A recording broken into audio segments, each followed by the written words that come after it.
My boyfriend broke up with me and I went on a solo trip, and it's not really that I decided to do this, it just sort of happened. And this happened when I was 24 and my ex of 3.5 years had broken up with me for the 14th time. So basically, like, there was this toxic cycle, codependent thing that we had going on, where he would just like tell me I was the love of his life, and then 2 weeks later just break up with me, saying like we were not meant to be together, and then after a month started all over again. So that time, I remember it was February of 2017. That was the time when he broke up with me the last time, and I was like, okay, this has to be the last time. I'm not trying to manifest him back. I'm not trying to nothing. Like, I need to kind of like get it over with. But I think one of the reasons I was kind of like not letting go of this relationship was because I had built my whole future around this person, and I was thinking like, I want to marry this person, this and this and that. And even though at this point I was already kind of like not really feeling like I wanted to be with him because he was treating me like shit, I was so codependent and I relied my whole identity on him and the relationship that I just didn't know who I was without this person. So I was just scared to let it go and let go of this. So when that happened, and I was like, okay, I need to do something to kind of like get my identity back, because I feel like I have not been myself for the past, well, since I know him, and even before that, when I was like living with my parents and like having the abusive kind of relationship that I had with my parents, and my therapist telling me like, your parents kind of like never let you develop who you are and your personality. So I feel like for those first 20 years and the next 3.5 years of the relationship, I never really knew who I was. I just found people to identify myself through, if that makes sense, and just like be codependent with them. So at that point I was like, okay, I need to do something to kind of like figure out who I am, because I don't know who I am. I don't know what I want out of life. I had made some progress and I had seen some things that I maybe liked, like yoga. That's when I had started like yoga not too long ago, and meditation, all those things, but I was not really into it that deep. I just like to stretch and just be more flexible because of Instagram purposes. But at that point I was like, the roommate that I was living with was one of my best friends, and she was like, you should travel solo, you should go on a solo trip, you will love it, it will help you kind of like find yourself again, blah blah blah.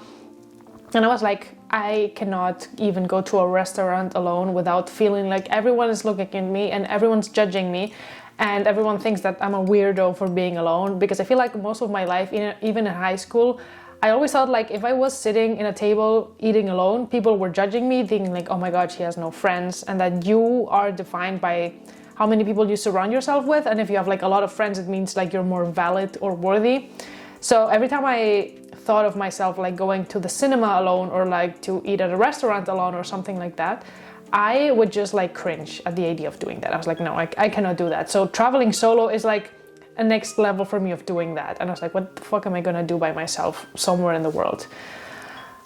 But I was at the point for the following months where I just felt lost, and I just went out. I didn't really feel anything. I was disgusted by any other man that I saw, and I was like, I'm never gonna get over my ex because he was the love of my life, blah blah blah. Honestly, I'm so happy that that ended, because the person that I'm with now is like 1,000 times better and actually compatible with me, and actually someone who I want to be with, and someone who actually treats me right. So at that point I was just like, I don't know what I'm gonna do. Maybe I should try to get back together with him, because I needed that that sense of identity somehow. And then after a few months, there was this one time at work, because my roommate actually also worked with me, that's how we met. She was like, why don't you just go to Bali? Bali is the place where I went on my first solo trip, and it was amazing, and it's a super safe place and you would love it, blah blah blah. And I was like, you know what, that sounds really cool. And I just started looking at pictures, and I was like, you know what, maybe I'll do it, I don't know. And this one time at work I was talking to my boss, and I told him, would it be okay if I went to Bali in May? Well, if I had vacations on May. And he was like, sure, there's no one taking vacations that month, so feel free to just buy the ticket when it's cheaper for you and just tell me the dates after. So there was this moment where like my friend was just pumping me up and being like, well, not pumping, hyping me up, being like, hey, just buy it, don't think about it. And I'm one of those persons that if I have an impulsive moment and I'm just like very like, I don't know, someone's hyping me up a lot, sometimes I will just be like, okay, fuck it, let's do this, and then I will regret it later. And my friend knew that. So she was just hyping me up because she knew that I had one of those days, and she just made me buy the ticket for 3 weeks. Not for a week, no. She was like, well, if you're going to Bali, you might as well just stay for a few weeks because like, you know, it's like 17 hours in a plane, so you might as well want to stay longer. And I just bought the ticket for 3 weeks. And it was like an immediate regret. I obviously didn't buy like cancellation protection or anything like that so that I could not like take it back.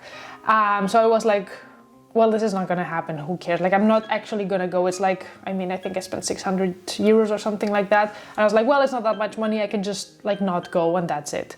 And I think the flight was meant to be like a month and a half after. So I technically kind of like pretended that was never gonna happen. Because as I said, I've never done actually anything alone, and I was like panicked to do anything alone.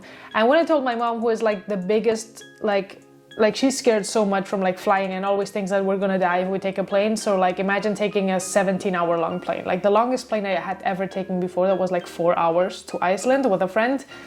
That was it. I mean, I'm not scared of flying. That's the thing. I actually enjoy flying very much, but I was like, what the fuck am I gonna do? How am I gonna supposed to make friends? Because I'm super shy. I cannot talk to anyone. Like, what the fuck? And I kind of just pretended that that was never gonna happen, and I just thought like, well, I can always like not go, like it's 600 euros, like who cares? And my mom even said like she would buy me out of going. She would be like, I will give you the money for that flight if you don't go, because I don't want to be stressed that you maybe get kidnapped or something. Thinking about it now, it's funny after like having traveled solo so many times after that. But when I remember that first time, it's just like, it was a very amazing trip, I have to say. I mean, also very scary because like I almost died on like the second, third day of the trip, which was really cool. Really helped with the whole anxiety that I was dealing with. But basically, got the ticket 2 days before. I decided to like go stay with my parents because they live close to the airport, and they were like, are you sure you want to go? Maybe you want to stay, maybe this, maybe that. And they were just like feeding into my fear of not going, and I was like, this is not really helping, and I really need support right now. I'm glad that I had my friend at that time because she really helped me like boost my self-esteem to actually do this. And even though we don't talk anymore because we stopped being friends after a while because of some shit that happened because of living together, I do have to say that I'm very grateful that she came into my life to get me to do this, because I feel like this is kind of like my villain origin story. Like, this is what started everything for me. This is what made me become like the confident, amazing person that I am today. I mean, I was kind of going in that way, but I feel like solo traveling is one of the things that just did it for me, if that makes sense. So I came to my parents' house 2 days before, and then the morning off, I was like, I'm not going to the airport. Like, fuck this. I don't want to go. I don't want to go. I don't want to go. And at some point I was like, okay, you need to actually go. And the thing that stressed me out the most was not only that I was solo traveling, it was also the fact that my friend was like, well, you're gonna go on the solo trip, but you need to not plan everything in advance. You need to just like go with the flow and like learn how to live in that way, because I'm telling you that amazing things will happen if you like go in this trip with this mindset. And I'm the kind of person who would be like, okay, if I'm going to Bali for 3 weeks, I need to plan everything out. I need to plan what I'm gonna do, what I'm gonna see.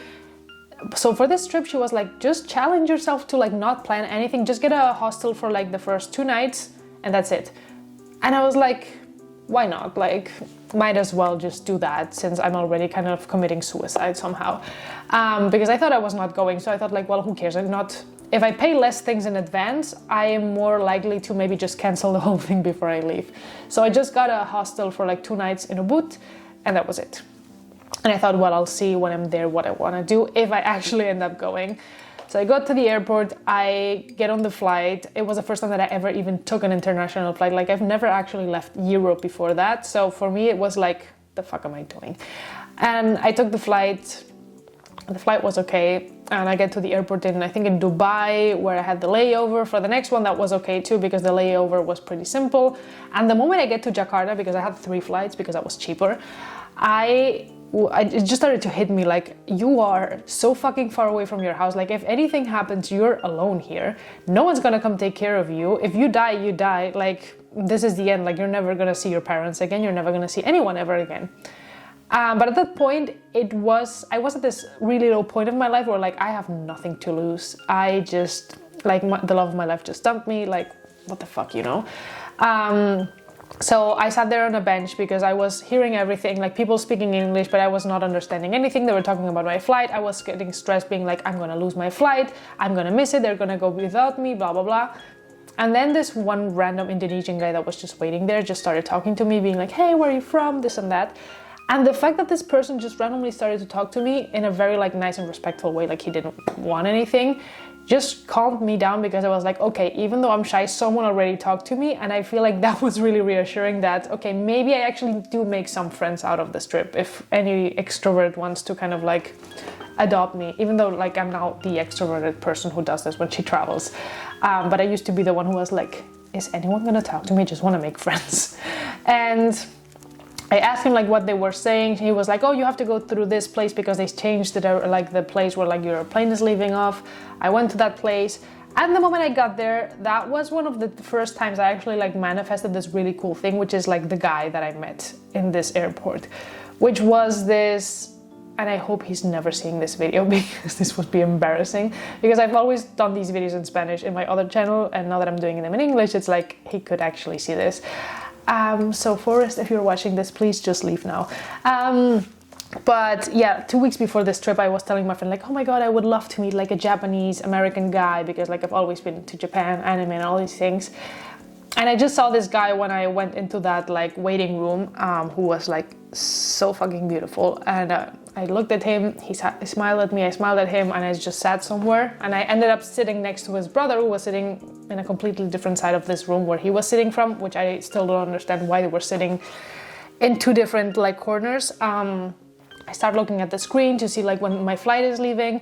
And it was also by that time, like I'm the kind of person who cannot sleep in planes. So I was like, I hadn't slept for like 17 hours. So imagine the tiredness, and I could not even like get stressed about like even how I looked, how I smelled, because I remember I smelled disgusting without like not showering and just being in a hoodie for like 17 hours. And this guy just approached me and he was like, hey, are you also going to Bali? Or we're also going, this is my brother and his girlfriend and my friend, blah, blah, blah. And then we started all talking and flirting, and I was like, oh my God, this guy is so cute. And the fact that I already kind of like made a friend or like met someone at the airport, and he also asked me for my number because he was going to be very close to where I was, already also was like, okay, I made a group of friends. I mean, not friends, but I met some people, so it means that I can hang out with them if I never end up meeting other people in Bali. And I was like, okay, at least I have like a safe group of people, you know. And I actually kind of liked this guy, which for me was like another really big thing, because this was 4 months after my breakup, and at that point I was just disgusted by every guy that I saw, and I was like, I'm never gonna love again, I'm never gonna feel anything for anyone again. And the fact, like, since that guy was like my first everything, my first relationship, my first boyfriend, my first whatever, it's one of those things where you feel like you're never gonna be with someone again, you're never gonna feel that spark again, or you're never gonna feel something. And when I met this guy, I felt this feeling of, it was small, but it was something, and I was like, oh my God, I thought that was never gonna happen to me again. So I went to Bali. We went on separate planes because their plane was going at a time, mine was going a bit later. So I get to Ubud, I get a taxi to go all the way there. And when I got to my hostel, the first two girls who were already like there, it was a German girl and the other girl, I don't remember where she was from.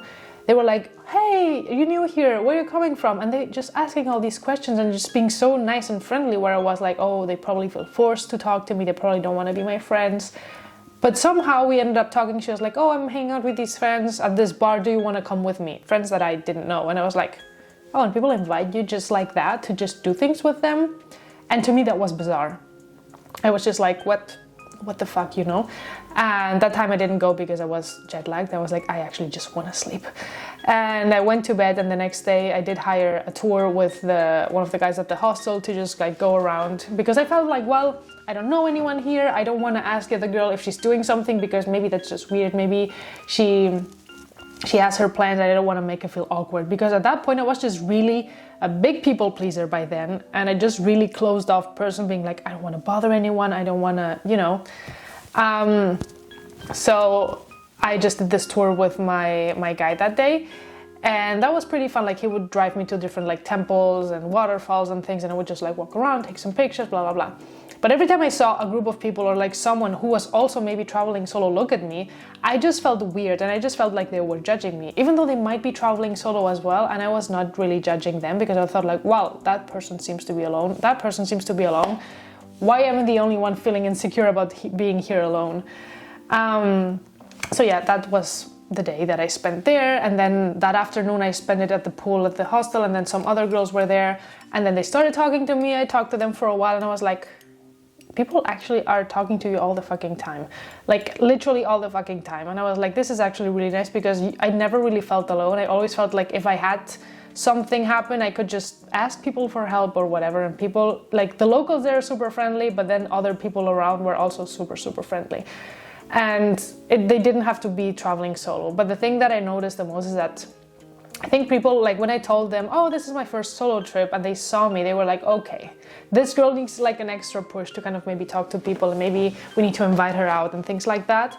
So I felt really taken care of by like strangers all the fucking time, more than I've ever felt in my home country by the friends that I had in high school, for example, which was bizarre to me. So the thing is, on the second day, the third day, that's when I almost died, which is like the other interesting story. So when I had my 2 nights in Ubud end, the guy of the Japanese guy texted me, and he was like, hey, we're gonna be, or where are you right now? When are you coming down to Bingin Beach, which is where they were staying, because they had a house there. I was like, you know what? I might just go tomorrow. And he was like, yeah, there's this like really cool bar that has like the sunset session on Sundays. And I was like, okay, perfect, then I'll go on Sunday, which was the next day. So on Sunday I got a hostel there. I get there super early, and then I walked to the place where we were supposed to meet at like 6 or 7, and I got there at 4, and I was like, what the fuck am I supposed to do now for a few hours? Because I really didn't know what to do with myself whenever I was alone. So I was like, well, let's just go to the beach and hang out at the beach with my book and just read for a little while. And when I got to the beach, I met this other guy that was also alone. He started talking to me. We started chatting for a while. And then, don't ask me how this happened, because this has never happened to me not being sober. Like if I'm drunk, I will make out with anyone, or I would in the past. And that time, he and I were just like, we had met 2 hours ago. We were just talking for 2 hours, being like, where are you from? He was from like Amsterdam. I'm from Spain, blah, blah, blah. And then he was like, oh, are you going to stay here for the sunset? I was like, well, I was meant to be meeting a friend upstairs at the bar, but he has not texted me, so I don't know. I'll just stay here, watch the sunset with you. And we watched the sunset together, and we just started making out of nowhere. I didn't even like that guy, but I was just alone and lonely. And, you know, coming out of this codependent thing, I was still kind of looking for validation through guys, probably. And as we were making out, there was a point where like a local told us after a while, like, hey guys, you should start to leave the beach because the tide is going up. And when the tide goes up, it's really hard to kind of like leave this bay, because it was not really like a plain beach, but like one of these bay things. And to get into this bay, I think it's called bay, you had to kind of like walk around these rocks to get to this side. And then on this side, you had the stairs to go up again. And the problem is, like, when I walked here the first time, the water was like on my ankles. When at some point I told him like, hey, by the way, maybe we should start leaving, the water was here, you know? And when I went out, I was like, well, it's fine. I'm just gonna have my backpack here and, you know, just walk around it. It's not gonna be that big of a deal. But the thing is, like, that rock was way bigger than, or it seemed way bigger when we were trying to go back than when we went in. Because when you go into the beach and the tide is low, there's like a little like hole here where you can go through, which is where I went through. If you have to do the whole thing here, it's way bigger. So we start doing this thinking like, well, we're just gonna like have to walk. The currents in Bali are crazy strong, especially at like, I think it was 7 or 6 p.m. in the afternoon.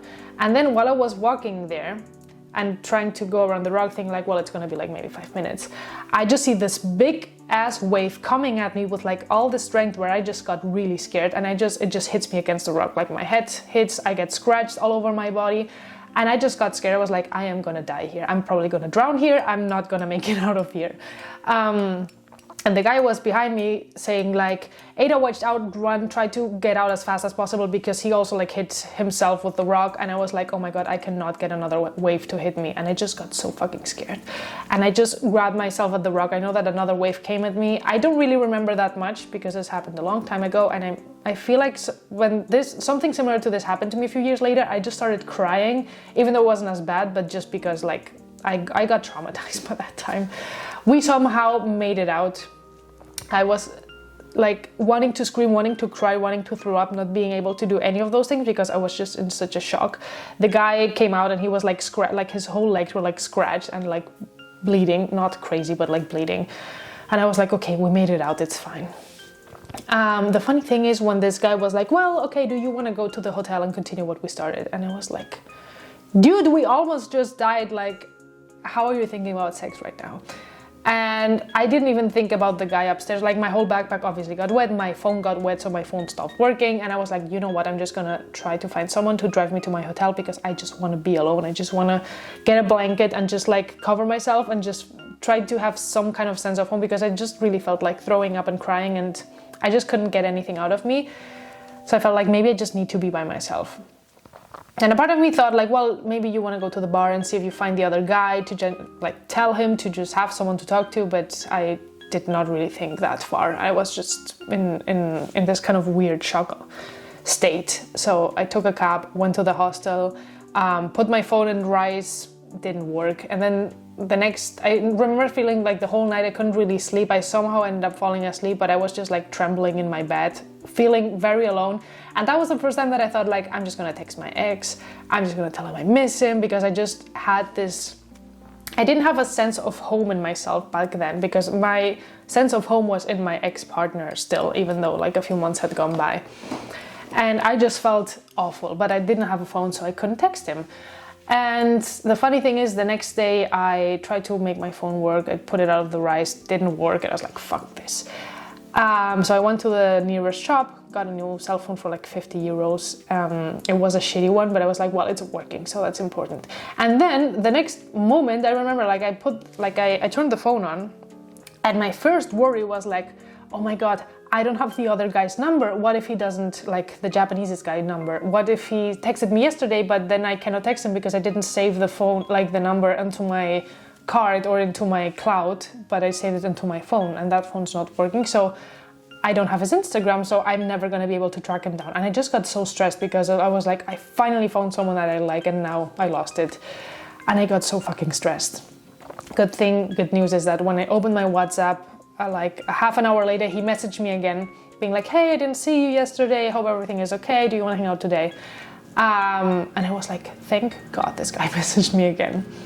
And I messaged him being like, hey, by the way, yesterday I almost died. I had this really horrible thing happen to me. I'm sorry. And he was like, oh my God, are you okay? And I was like, well, yeah, kind of. And he invited me to hang out with him at the villa where he was staying with his friends. So at least I had this really nice sense of like, I have someone here, even if it's like a complete stranger that I don't know how things are gonna be with him. At least I had the feeling that there was someone that I could talk to. And then I went to his villa, explained the whole thing. I mean, I never told him that I was making out with this other guy the day before, because I mean, you don't say these things to someone you want something to happen with. So I remember we spent the whole day there. I had an amazing time. We went to like the beach to have this really nice barbecue with him and his brother, his girlfriend, and the other friend. And then at some point he asked me like, well, what are you doing tomorrow? And I was like, well, tomorrow I have this hotel booked in this place, which was either Nusa Penida or Nusa Lembongan, I don't remember, which is another island that's like half an hour away from Bali. And he just turned around and looked at his friends being like, hey, do you all guys want to go to Nusa Penida? And they were all like, yeah, sure, why not? And he was like, do you want to cancel the hostel that you have and maybe get something for all of us? And I was like, sure, why not? So we got like these little like wooden cabins, and we got 3 of them for like brother and girlfriend, his friend, and he just assumed like you and I are getting a cabin together, which, you know, means we're gonna sleep together. Well, at least sleep next to each other, and then probably we'll see. But I was really excited about this guy, and I was really just feeling a really intense connection with him. And I was just like, sure, why not? And so the next day we all left to go to, well, that night we ended up kissing, making out, sleeping together, whatever.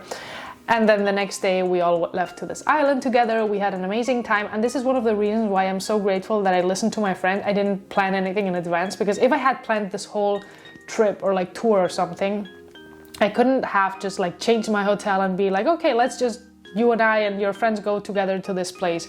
And then when we came back from that island, I spent the next 2 days at the villa, because I told him like, well, I need to find the next hostel that I'm going to be staying at. And he was like, well, why don't you just stay here until I leave, which was 2 days later. And I was like, sure. So we spent the next 2 days together. He got sick one of the days because of like what's it called? Like a solar something, you know, like a heat stroke. Heat stroke, yeah, that's the word. He got a heat stroke, so I took care of him. I spent some time with him, and then they left. And I was like, well, this was a nice experience. So after that, I was just like, okay, next thing, where do I want to go now? And I was like, I honestly don't know. So I took a boat to Gilier, which is another set of islands that's really close to Lombok, which is the other island next to Bali. Because someone told me that was a really nice place to be at. And that week I really spent it by myself. That's the only week that I really spent by myself. And even though I had a hostel hired there, I just saw the vibe, like the party vibe that they had at the hostel. And I just felt like I really wanted to be by myself for a few days. So I was like, you know what, I'm just going to cancel this place and get some nice place by myself to just read and like read a book and just journal and kind of like figure out what I want to do with my life, you know, because that was a point where like my social media was kind of starting with like the whole yoga thing. So I spent those days kind of like reflecting on everything, and I felt like I needed something that was a bit more stable instead of just like going here one night and then here and then here and then there. So I just spent a few days there. Those days ended up being a week, which were not meant to be that long, but you know, I just took it as I was feeling every day. And then my next plan was actually to go to Lombok, which is the other island, to just probably do a surf something there, because people were like, yeah, you have to go to Lombok, you'll love it. But then a lot of people were also telling me like, well, Lombok is going to be a bit more complicated in terms of like you moving around, you having a bike, because you probably will need a bike. There's not going to be as many like taxi drivers as in Bali. And I was not ready to get over my fear of riding a bike. Even though I have my driver's license, I was like, no, I'm not doing that. Like, I've already gone over my fear of traveling solo, and that's enough for this trip. We will do that on another trip. And I did that when I was in the Philippines the year after, and I was like, why did I make such a big deal about this? They're not that complicated to drive. But basically, I was just like, okay, I don't really feel like going to a new place because it's already been a lot for me. So I decided to just go back to Bali, get a surf camp there for like the last week, to have a stable place where we're just like doing something and trying to learn surf, because that guy surfed, obviously. So I was just like, well, he was talking about surfing all the time, so I'm just gonna do a surf camp. And I did, and I actually enjoyed the fuck out of that. I was like, actually surfing is like the coolest thing ever. And the fact that I was at a surf camp also helped, because I just met so many people, because I was obviously sleeping in a dorm with 8 other people, I think, and that's where I made a really good friend. And then she and I would hang out with her boyfriend, who was also traveling with her, and then sometimes with other people we would go out to restaurants here and there, talk about projects. And then I came back after that. So I feel like on this trip I kind of did a little bit of everything, like a bit of adventure, a bit of like relationship, like fling, and a bit of like more stable, like surf camp, whatever. But at the end of the day, what I learned from this trip is that, first thing, I am completely fine by myself, and I came back from this trip feeling like my self-esteem was here, because I figured out that I could actually do anything and I could take care of myself, which I think is one of those things that my relationship left me feeling like I was no one by myself, you know, or that I couldn't take care of myself, or that I didn't know who I was. And the other thing is also that I had a very depressing job at a call center at a bank before I left. And I never really thought like, well, what do you want to do with your life? Or I didn't really know where like the limitations were. And I thought like, well, I need an office job, and you always have to work 9 to 5, whatever. And after this trip where like everyone was a digital nomad, or they were like a marketing thing, or they were travel bloggers or some things like that, I was just like, that's what I want to be doing. I don't want to be doing this. And then I just saw so many different opportunities, or so many different possibilities that other people were doing, that I was like, I want to do some of these things, you know. And it just opened my eyes a lot on like, well, first, ways of living, and second, ways of working. which I think was kind of like what started me up to one. That was also like when I read my first Law of Attraction book, actually, like You Are a Badass from Jen Sincero. That's the first book I actually read on the topic. And that trip just was, yeah, it was something else. And it's still to this day probably my favorite trip ever, because it's the first time that I actually believed in myself to be able to do something. And it got me to like believe in myself more, because I just trusted that I could take care of myself, and I was actually able to follow through with it, if that makes sense. Okay, this video is already way too long, so I'm just gonna leave it here. But this is just a reminder or a message for anyone who's thinking about traveling. So you don't need to have just broken up with your boyfriend to do this, but if you've just done that, maybe that's the right thing for you to do right now. Like traveling solo is like one of the best things that you can do, or that I can recommend you do, because it's just gonna make you spend time with yourself without any other like influence, and just listen to you and listen to what you actually want when you're like in another place in the world where no one knows you and no one can tell you what to think or how to think or what to do, if that makes sense. So I hope this video was helpful. If it was, give it a thumbs up, leave me any comments, any questions that you have below, and I'll see you guys next time.